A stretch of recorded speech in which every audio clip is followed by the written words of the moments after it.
Some viewers may find the following video disturbing. Viewer discretion is advised. Today's dating world has drastically changed since the days of silver-tongued gentlemen. Or at least we would like to think. It's definitely nothing new out of the ordinary, sadly, that a woman could go into one of her social media platforms and just find a plethora of obscene emojis from male suitors.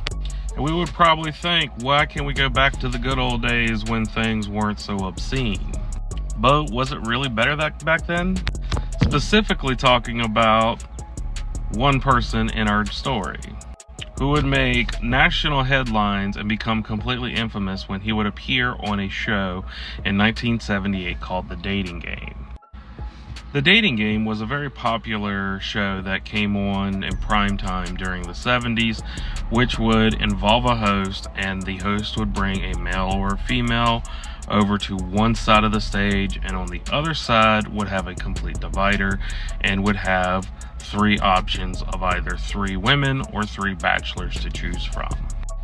And the person standing next to the host would ask each contestant a variety of questions. And these questions could vary from cheesy to campy and to just straight out cringy. It should also be noted that this show was inspired by a show that was very popular in the UK at the time, called Blind Date. And this show would actually be hosted by Cilla Black. And America would actually adopt this show as it was a very popular show at the time, and they would do their own version of it called The Dating Game.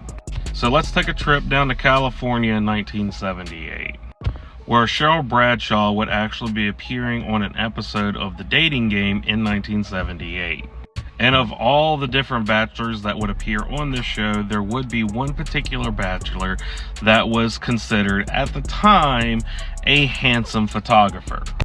Now, I'm just going to make a little side note here. I don't know if I personally would call this bachelor handsome, as for the fact that his stringy hair and his solid black eyes was definitely, in my opinion, cringe factor. And it isn't just how he was physically that was so cringeworthy. His answers themselves was enough to just kind of make someone raise their eyebrows. I'll let you take a listen.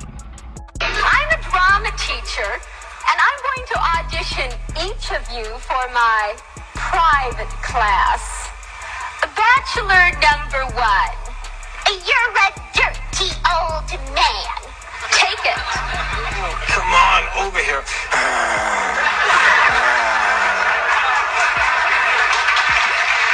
honey, we ought to go out and boogie.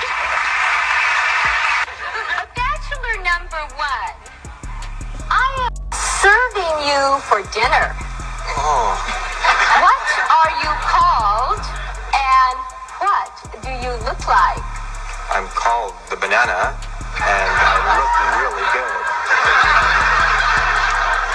Can you be a little more descriptive? Peel me. That, of course, would be bachelor number 1, or as you'll soon find out, Rodney Alcala. Now, there was one more question that Cheryl Bradshaw would ask the group on The Dating Game, and I think it's probably one of the most important ones, and that one is, in the very beginning of the show, she would ask each contestant what's their favorite time of the day, to which Rodney Alcala would answer, the best time is at night. And she would ask him, is there anything wrong with any other times of the day? And he was like, no, but that's when it really starts getting good. I want you to pay attention to that. And eventually Cheryl Bradshaw would actually choose Rodney Alcala as the winner for The Dating Game. And they would have a choice to actually go on a date, and the show would actually pay for Rodney and Cheryl Bradshaw to actually go on a tennis date and then spend a day at a theme park, specifically Magic Mountain. Now, I don't know what it was that Rodney Alcala said to Cheryl Bradshaw, but It's at this point when they would begin to get to know each other that Cheryl Bradshaw would just get a lot of red flags and would eventually call the management of the studio and say, do I really have to go on a date with Rodney Alcala? And they would say, you're not forced to go on a date with him. If you don't want to go on a date, you don't have to. And she would actually cancel the date, which would actually be a very smart decision on her part, because this would not be the first time or the only time that we would ever hear about Rodney Alcala. Fast forward about 35 years, we would find Rodney Alcala again, but this time he would actually be on a court TV show, and he would be awaiting trial, facing the Smith penalty. Quite the stretch from his days on the dating game in 1978. And what we'll soon find out, not just in the court and the trial proceedings, that Rodney Alcala had other types of hobbies and interests that he probably wasn't relaying to the studio when he went on the dating game. Rodney James Alcala was born in San Antonio, Texas on August 23rd, 1943. He was born as Rodrigo Jacor Alcala Bacor, and my apologies if I'm butchering that name. He would be the third of 4 children born to a Mexican-American family. Father, Raul Alcala Bacor, and mother, Ana Marie Gutierrez. Now, when Rodney or Rodrigo was about 8 years old, his father Raul would actually convince his mother, or Rodney's mother, to actually move from Texas to Mexico. It is said that he would convince them to move there so that Raul could take care of his mother in Mexico. And he would do this in 1951. And things would stay fairly normal for the family for the next 3 years. Rodney's father would actually tell the family that he was going to step outside to pick up a pack of cigarettes. And Raul would actually go out to go pick up a pack of cigarettes and just not come back, and would completely abandon his family. So in 1954, Ana Maria would actually take her 4 children and move from Mexico to Los Angeles. Now, growing up, it has been said that Rodney Alcala would go to various different types of private schools. And even though he would jump from school to school to school, he would still retain a lot of popularity, not just in his family life, but also in his peer life at school. Not only was he fairly popular in school, it's also been stated that while he was in school, he would be on the yearbook committee and also play on the track team and cross-country teams.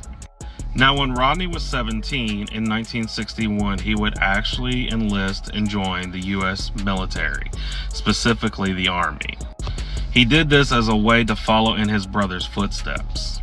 And he would enlist and try to be a clerk in the U.S. military. Early on in his military career, if you can really call it a military career, he was diagnosed by his superior officer as being manipulative, vindictive, and insubordinate. They would not know this at the time, but because of his diagnosis, it would be easy to tell now that Rodney Alcala was another person that harbored the dark triad. And if you're a regular person on my page, you might realize I've talked about the dark triad multiple times. And it is narcissism, Machiavellism, and psychopathy. Alcala was actually disciplined in the military several times in 1964 for assaulting young women. Alcala would refer to it as having a nervous breakdown. So it's kind of hard to say when Rodney Alcala would start harboring these dark desires for assaulting women. But we do have a start area, and it's said during his time in the military, it had started there. So that's where we really know for sure when he started assaulting women. It's around this time that Rodney Alcala was diagnosed in the military as having antisocial personality disorder, or APD. They would say that Rodney Alcala had an IQ of 135. But it's also around this time when Rodney Alcala would go completely AWOL.